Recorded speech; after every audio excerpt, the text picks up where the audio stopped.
اور پھر خدا تعالیٰ کی مرضی کے مطابق بالا کوٹ کے میدان میں شہادت کا جام نوش کیا اور آگے بڑھے، اور ان کے خلفاء اس سلسلے کو لے کر چلتے رہے۔ شریعت اسلامیہ جس مقصد کے لیے آئی ہے،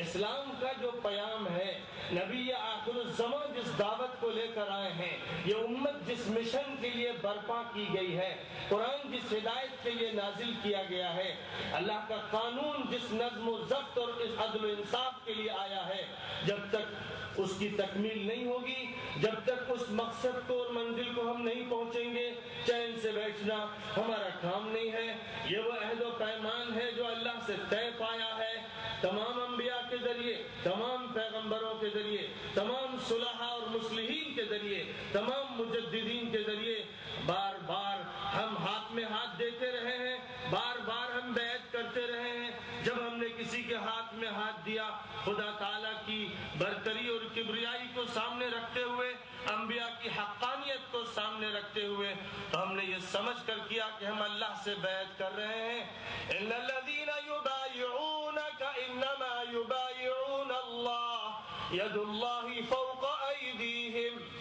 جو صحابہ نبی آپ کے ہاتھ میں ہاتھ دے رہے ہیں، وہ فی الحقیقت اللہ کے ہاتھ میں ہاتھ دے رہے ہیں۔ اللہ کا ہاتھ ان کے ہاتھوں کے اوپر ہے۔ یہ وہ معاہدہ ہے جس کے بارے میں خدا تعالیٰ نے اپنے کلام ازلی اور ابدی میں تحریر فرما دیا۔ ان اللہ اشتری من المؤمنین انفسهم واموالهم بان لهم الجنہ یقاتلون فی سبیل اللہ فیقتلون ویقتلون وعدا علیہ حقا فی التوراۃ والانجیل والقرآن۔ اللہ تعالیٰ نے ایمان والوں سے ان کی جانوں کو اور ان کے مالوں کو جنت کے عوض میں خرید لیا ہے۔ اب اللہ کے راستے میں انہیں جہاد کرنا ہے، اللہ کے راستے میں ہر ممکن طاقت کا استعمال کرنا ہے۔ یہی وہ مشن تھا جس کی خاطر اس ملک کو آزاد کیا گیا تھا، اور اس ملک کی آزادی میں اس ملک کے برادران وطن کو بھی شامل کیا گیا۔ تاریخ والے جانتے ہیں کہ ان کی شرکت بہت بعد میں ہوئی۔ 1920 سے انہوں نے کچھ ابھرنا اور نمایاں ہونا شروع کیا، اور مسلمانوں کی یہ دین تھی کہ ان کو اس جد و جہد میں انہوں نے شامل کیا اور شرکت پر آمادہ کیا۔ آخر یہ ملک آزاد ہوا، اور جس مقصد کی خاطر اس کی آزادی ہوئی تھی، افسوس یہ ہے کہ آج تک خاص طور پر یہ ملت اسلامیہ اس مقصد سے ہمکنار نہ ہو سکی، اس سے محظوظ نہ ہو سکی، بلکہ کچھ ایسا لگا کہ ایک ظلم ختم ہوا تو دوسرا ظلم شروع ہو گیا، ایک ظالمانہ حکومت کا دور ختم ہوا تو دوسری ظالمانہ حکومت کا دور شروع ہو گیا۔ بلکہ اعداد و شمار کی روشنی میں جب صورتحال کا جائزہ لیا جائے تو کبھی کبھی زمانے کبھی خاموشی سے چپکے اور کبھی برملا یہ کہنے لگتی ہیں کہ انگریزوں کا دور ہی شاید ہمارے لیے رحمت کا اور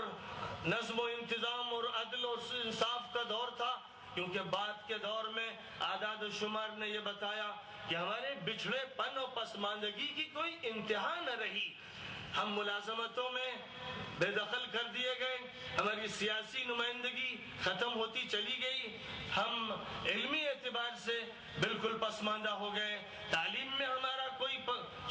ہمارا پرسنٹیج باقی نہیں رہ گیا، اور زندگی کے جتنے بھی میدان ہیں صاف طور پر واضح ہے کہ مسلمانوں کو کنارے کیا گیا۔ سچر کمیٹی کی رپورٹ ایک سچائی پر مشتمل ہے، اگرچہ وہ بھی 100% سچائی نہیں ہے۔ جو اعداد و شمار بیان کیے گئے ہیں، ہم یہ نہیں مان کر چلتے کہ 100% اعداد و شمار صحیح ہیں۔ ابھی ہمارے بہت سے تاریخ پہلو ہیں اور بہت سی کمزوریاں ہیں جن کو اس کمیٹی کی رپورٹ میں بھی نمایاں نہیں کیا گیا ہے۔ ہم گھر کے بھیدی ہیں، ہم جانتے ہیں کہ ہم کہاں پر کھڑے ہوئے ہیں، گرتے گرتے کس منزل کو پہنچ گئے۔ ہم سے دلت اونچے، ہم سے شیڈیول کاسٹ اور شیڈیول ٹرائبز کے لوگ اونچے، ہم سے ہریجن آگے بڑھ گئے، ہم سب سے بچھڑے ہوئے لوگ اور ہر پہلو سے بچھڑے ہوئے لوگ ہیں۔ حال یہ ہے کہ تن ہم داغ داغ شد پمبا کجا کجا نہم، تن ہم داغ داغ شد پمبا کجا کجا نہم۔ حال ہمارا یہ ہے کہ اس گھر کو آگ لگ گئی،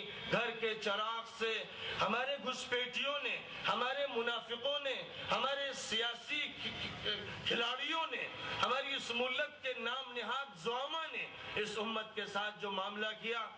کہنے دیجئے کہ جن کو ہم دشمنوں کی حیثیت سے جانتے ہیں ان سے کچھ زیادہ ہی کیا، ان سے کچھ آگے بڑھ کر انہوں نے ہم پر وار کیے اور ہمارے گھر میں انہوں نے آگ لگائی، ہمارے جلتے ہوئے دیے بجھائے اور ہماری وہ چیزیں، ہمارے وہ سرمایے جن کی حفاظت میں ہم نے صدیاں بتائی تھیں انہیں خاکستر کر کے رکھ دیا۔ ایک ایسی صورتحال سے ہم دو چار ہوئے کہ ملت اسلامیہ کو ایک خاص موڑ پہ بیدار کیا گیا کہ اگر تم نے آج بھی فکر نہ کی تو جو بچا کچا سرمایہ آئلی قوانین کا رہ گیا ہے، یعنی شریعت اسلامیہ کے بہت وسیع کینوس سے، اس کی وسیع اور عظیم چھتری کے نیچے، اس کے زیر سایہ، بلکہ یوں کہیے کہ شریعت اسلامیہ کے وسیع اور عظیم نظام میں سے ایک چھوٹا سا حصہ ہے جو آئلی قوانین کا حصہ کہلاتا ہے، ہم اس کے تحفظ پر قانے ہونے میں ہی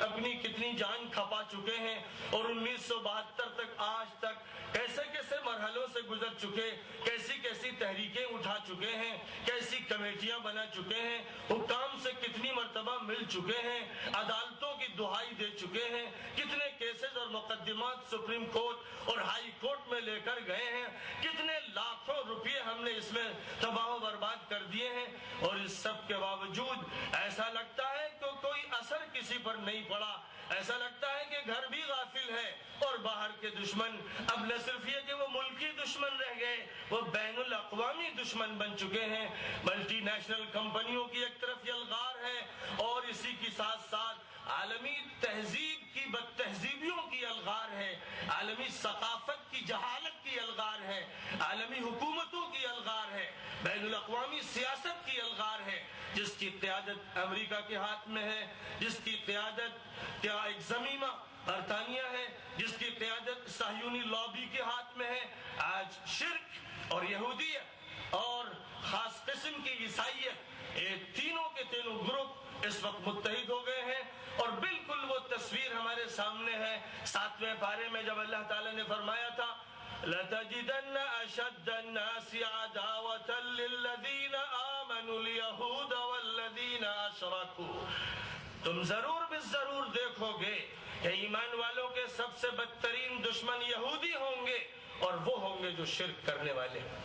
شرک کرنے والوں کا پہلے بھی ساتھ یہودیوں سے رہا اور آج کے دور میں بھی ہے، اور ہر دور میں یہی منظر سامنے آئے گا کہ موسیٰ علیہ السلام نے ایک بچڑے کی پوجا کی بنیاد پر جزیرہ نما سینا میں اللہ کے حکم سے 3000 یہودیوں کو ذبح کروایا تھا، اور اللہ تعالیٰ نے فرمایا تھا فَاقْتُلُوا أَنفُسَكُمْ ذَلِكُمْ خَيْرٌ لَكُمْ عِنْدَ بَارِئِكُمْ۔ سورۃ البقرہ میں اللہ تعالیٰ نے اس کا حوالہ دیا، اور بائبل میں بھی اس ورس کا تذکرہ کیا گیا ہے کہ موسیٰ علیہ السلام نے حکم فرمایا تھا کہ تمہارے قریب ترین رشتہ دار ان رشتہ داروں کے گردن پر تلواریں آزمائیں جو بچڑے کی پوجا میں شریک تھے، اور آج بھی یہ قانون بیبلیکل قانون چلا آ رہا ہے کہ شرک کی سزا صرف تحت ایک کر دینا ہے، یعنی قتل ہے، اس کے علاوہ اور کچھ نہیں۔ اس کے باوجود آج مشرکانہ دنیا سے، مشرکانہ نظام سے یہودیوں کی جو پینگیں بڑھتی چلی جا رہی ہیں، اور اس کے پیچھے جو ایک مشترکہ مقصد ہے، یعنی جو بات طے ہو گئی تھی 1990 کی دہائی کے بعد، روس کے بکھرنے کے بعد جو بات طے پا گئی تھی کہ اب صرف میدان میں ایک اسلام کھلاڑی کے طور پر باقی رہ گیا ہے، اب ہمارا حریف اسلام ہے، مد مقابل اسلام ہے، اسلامی تہذیب، اسلامی ثقافت، اسلامی کلچر، اسلام کی بنیادی دستوری کتاب قرآن، اسلام کے نبی آخر الزمان محمد مصطفیٰ علیہ السلام، اسلامی شریعت اور قانون، اسلام میں عورتوں کے حقوق اور مسائل، اسلام میں انسانی حقوق اور ان کی تفصیلات۔ اب چونکہ ان کو ٹارگٹ بنانا ہے، لہذا کبھی ہیومن رائٹس کی بنیاد پر، کبھی ویمنز رائٹس کی بنیاد پر مداخلت شریعت میں عالمی سطح پر کی جائے گی۔ ویمنز رائٹس کے لیے جو دنیا کے مختلف ممالک میں، کبھی چائنا میں اور کبھی ایجپٹ میں اور کبھی کسی ملک میں جو کانفرنسیں عالمی اشتراک کے ساتھ منعقد کی گئیں، ان کا خاص طور پر ٹارگٹ اسلامی شریعت ہے، حیا ہے، عفت ہے،